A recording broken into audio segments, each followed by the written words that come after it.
I finally have a place to call my own. After 8 long years with Amanda, the divorce was the best thing that ever happened to me. You never realize how suffocating a toxic relationship can be until you breathe free air again. The small house I bought became my sanctuary, my safe haven from the storm I had weathered. That is, until I heard those sounds outside my bedroom window at 2 in the morning.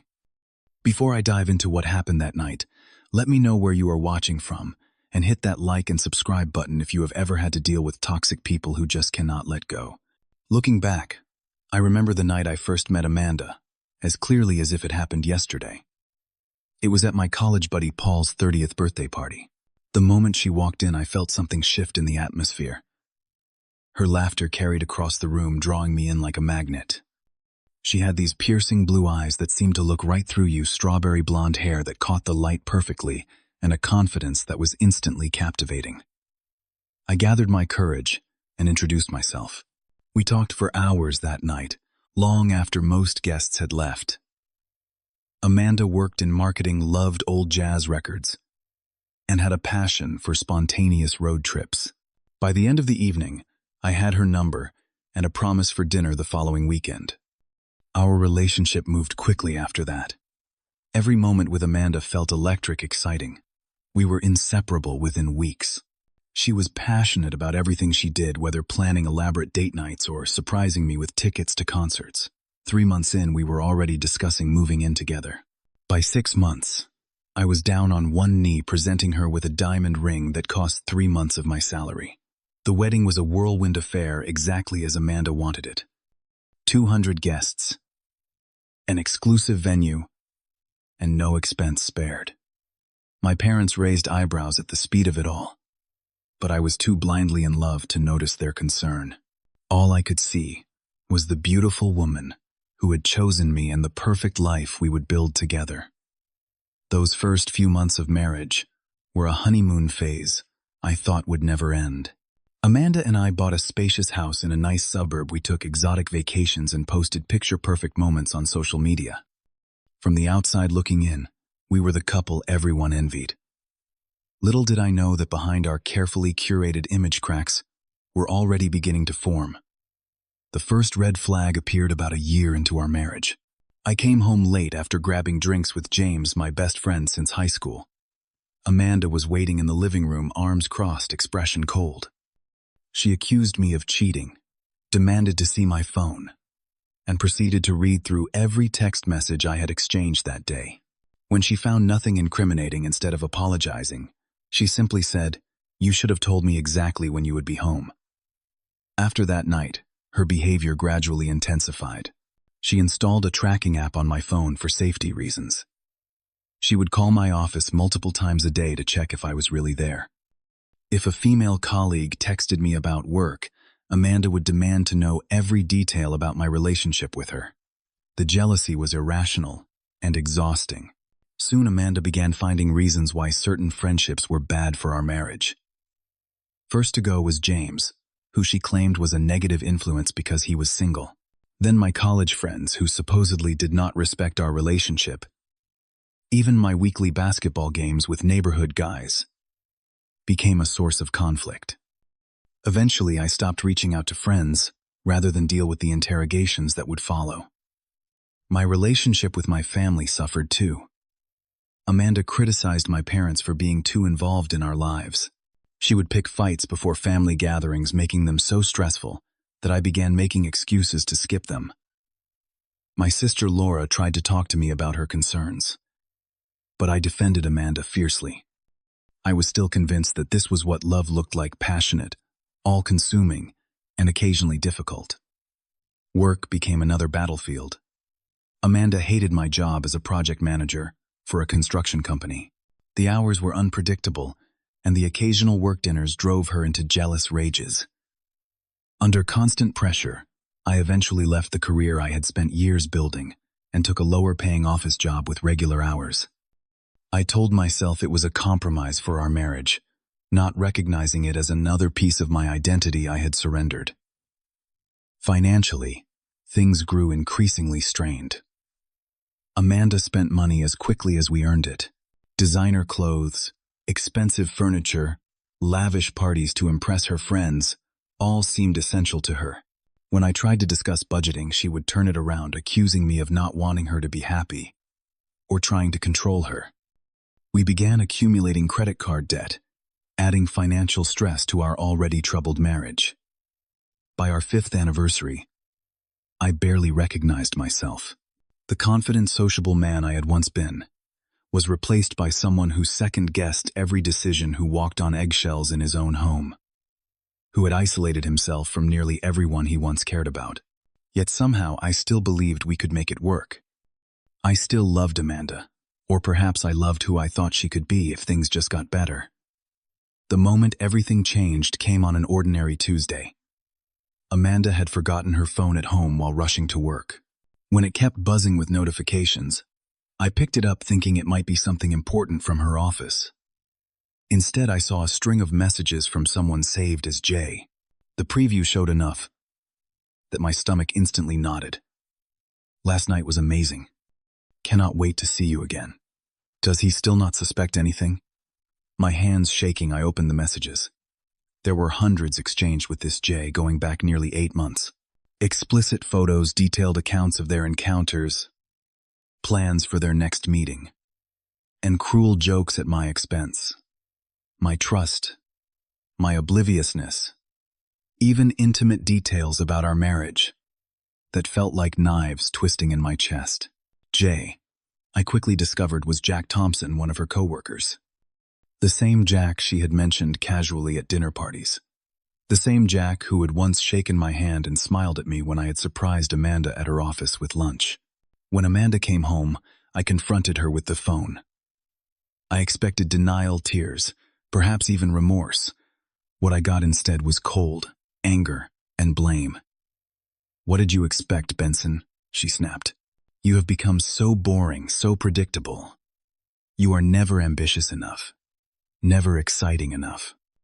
Jack actually makes me feel alive. 8 years, I said, my voice barely a whisper. 8 years, and this is what I get. Her laugh was the cruelest sound I had ever heard. "You should be grateful it was only Jack. There could have been others." That night, I slept in a hotel. The next day, I called a lawyer. 3 months of bitter divorce proceedings followed, with Amanda fighting for everything she could take. In the end, she got the house and half my savings. I got my freedom, though. At the time, it hardly felt like a victory. The small 2-bedroom house I purchased after the divorce was nothing like the showcase home Amanda and I had shared. It was older, needed some repairs, and sat on a quiet street in a modest neighborhood. But from the moment I signed the papers, it represented something precious to me, a new beginning, free from constant criticism and control. Those first few months living alone were a revelation. I could leave dishes in the sink without facing an argument. I could watch documentaries instead of the reality shows Amanda had insisted on. I could sleep diagonally across the bed if I wanted to. Small freedoms, but after years of walking on eggshells, they felt monumental. Slowly, I began rebuilding my life. I reached out to James awkwardly at first, unsure if our friendship could be salvaged after years of neglect. To my relief, he welcomed me back without hesitation. "I always knew you would come to your senses eventually," he said over beers that first night. "Just took you longer than I expected." With James came other reconnections. Paul, who had hosted that fateful party where I met Amanda, invited me to his son's Little League games. My sister Laura began calling regularly again, our conversations no longer strained by what remained unspoken.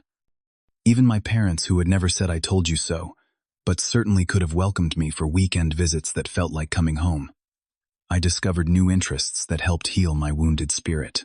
The backyard of my new house became a garden project, each plant representing something growing and thriving under my care.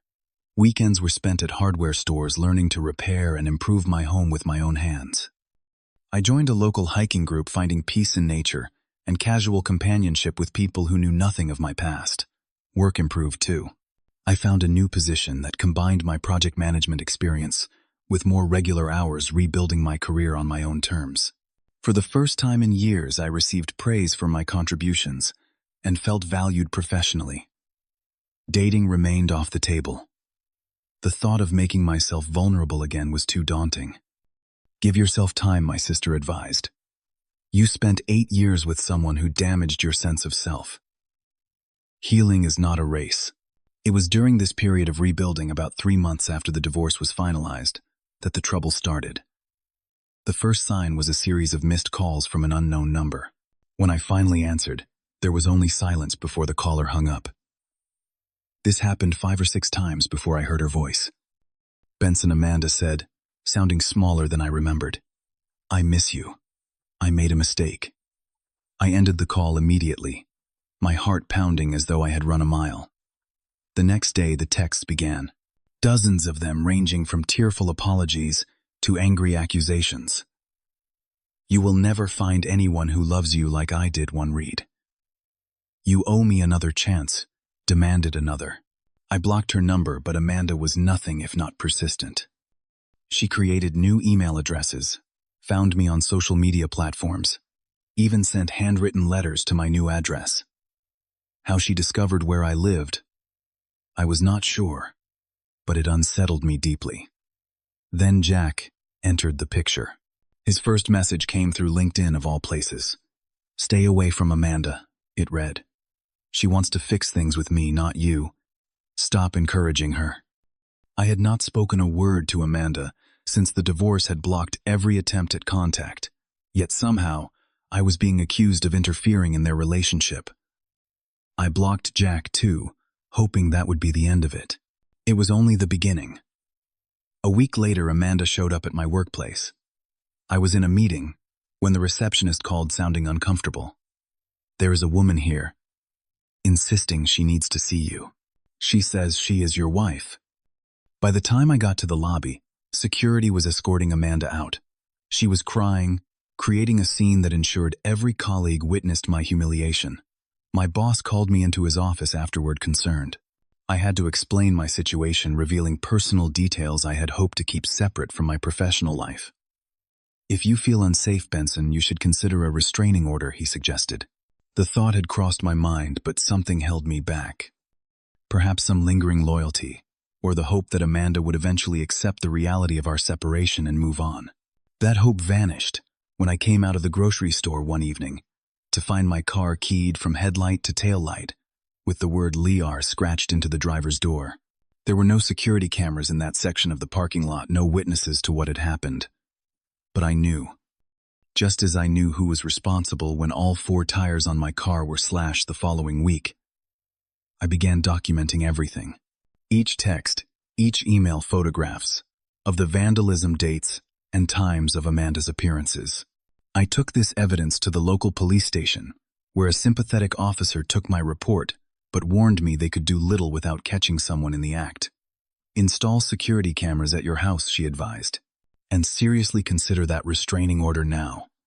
I followed her advice on the cameras, investing in a comprehensive system that covered every approach to my house. I still hesitated on the restraining order, a decision I would come to regret. The stalking escalated. I would spot Amanda's red sedan parked down the street from my house. Jack's black pickup truck would appear in my rearview mirror on my drive to work, following me for miles before turning away. They began showing up at places I frequented: the hardware store, my favorite coffee shop, even the trail where I hiked on Saturdays. The confrontation at Wilson's Market was what finally pushed me to take legal action. I was selecting produce when Jack approached, positioning himself uncomfortably close. You think you are so clever, he said, his voice low but intense. Amanda tells me everything about you, how you manipulated her for years, how you are trying to manipulate her still. I have not spoken to Amanda since the divorce, I replied, trying to keep my voice steady. I want nothing to do with either of you. His laugh held no humor.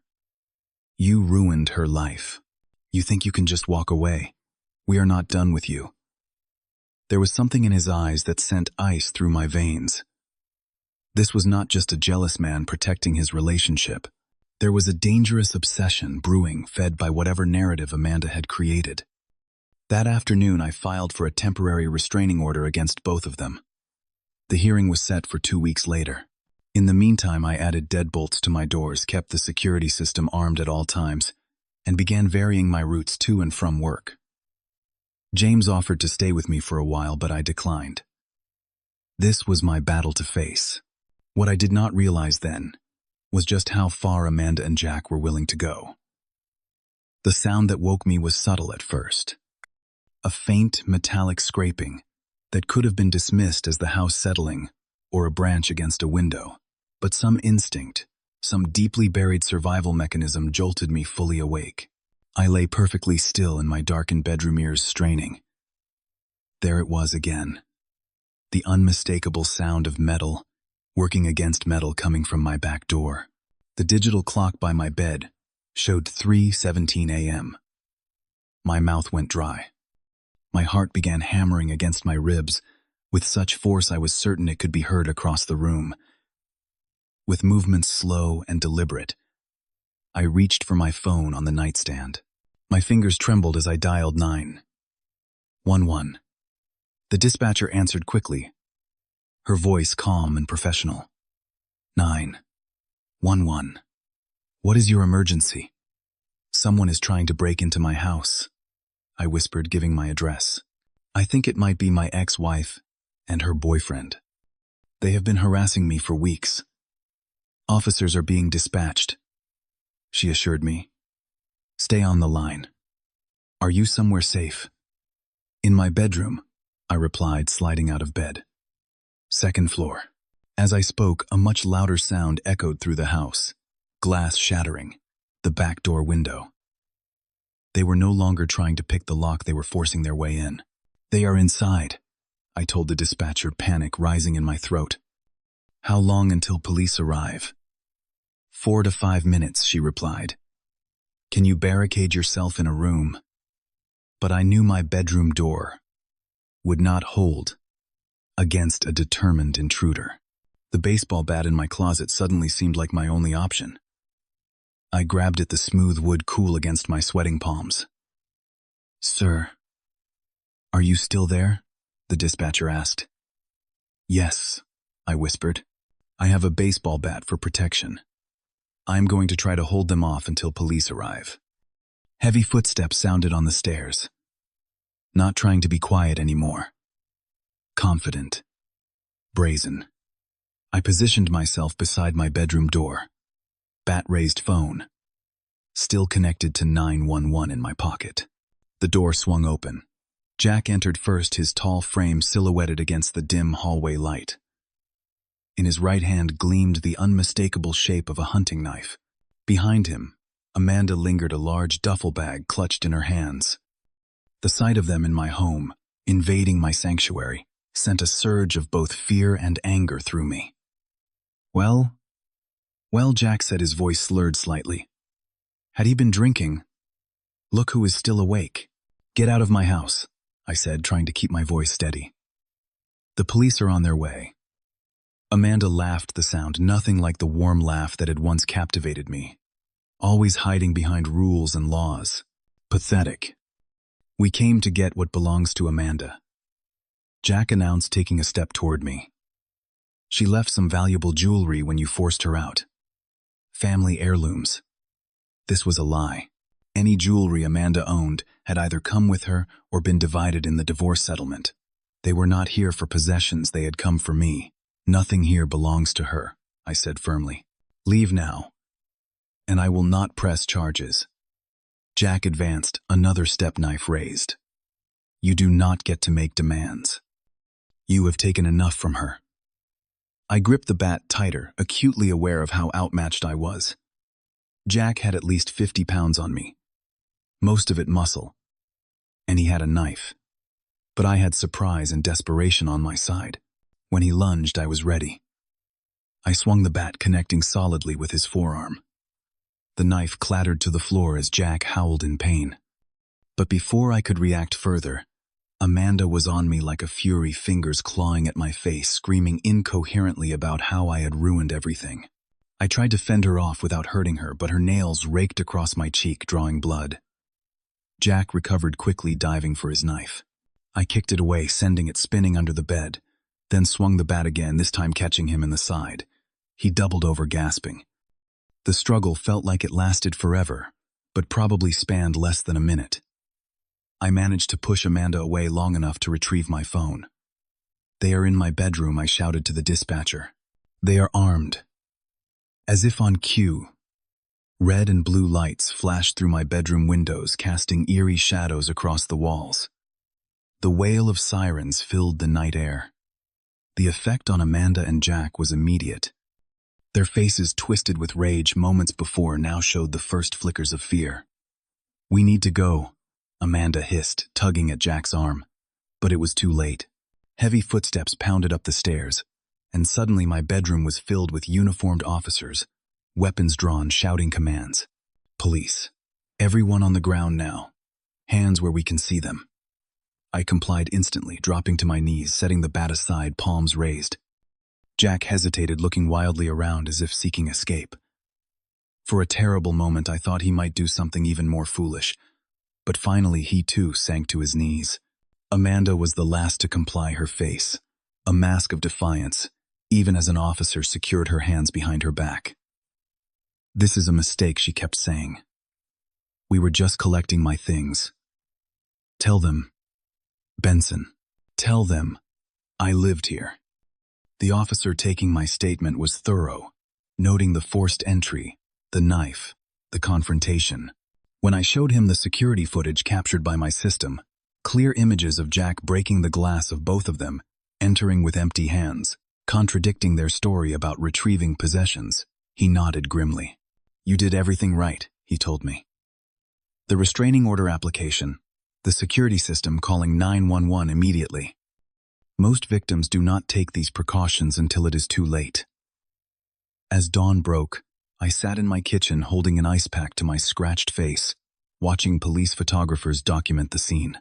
Amanda and Jack had been taken away in separate cruisers, the charges already adding up: breaking and entering, assault, violation of a temporary restraining order, possession of a weapon during the commission of a crime. Looking at the shattered glass on my kitchen floor, I felt an odd sense of relief beneath the shock and residual fear. For months, I had been looking over my shoulder, jumping at shadows, waiting for the other shoe to drop. Now it had. And somehow I was still standing. The legal process that followed the break-in moved with unexpected efficiency. My detailed documentation of the harassment leading up to that night proved invaluable. The security footage left no room for Amanda and Jack to claim they had been invited or had any right to be in my home. The knife, the duffel bag they had brought, presumably to carry away valuables, or worse, strengthened the case against them. I testified at their preliminary hearing, facing them across the courtroom. Amanda still attempted to manipulate her eyes, filling with tears at strategic moments, her testimony painting me as controlling and abusive throughout our marriage. Jack portrayed himself as a protective boyfriend, simply looking out for Amanda's interests. But the evidence told a different story, one the judge clearly recognized. The prosecutor approached me after the hearing. "With the evidence we have, they are looking at significant jail time. Breaking and entering with intent to commit a felony assault violation of a restraining order. These are serious charges. Would you be willing to testify at the full trial?" Despite the anxiety that filled me at the thought of prolonging my connection to Amanda and Jack, I agreed. I needed to see this through to its conclusion. 3 months later, justice was served. Amanda was sentenced to 18 months in state prison with an additional 3 years of probation. Jack, with a previous record for assault, received 3 years. The judge also granted a permanent restraining order prohibiting either of them from contacting me or coming within 500 feet of my home, workplace, or person upon their release. As I left the courthouse for the final time, I felt a weight lift from my shoulders. The constant fear that had been my companion for nearly a year began to dissipate. Yet peace did not return instantly.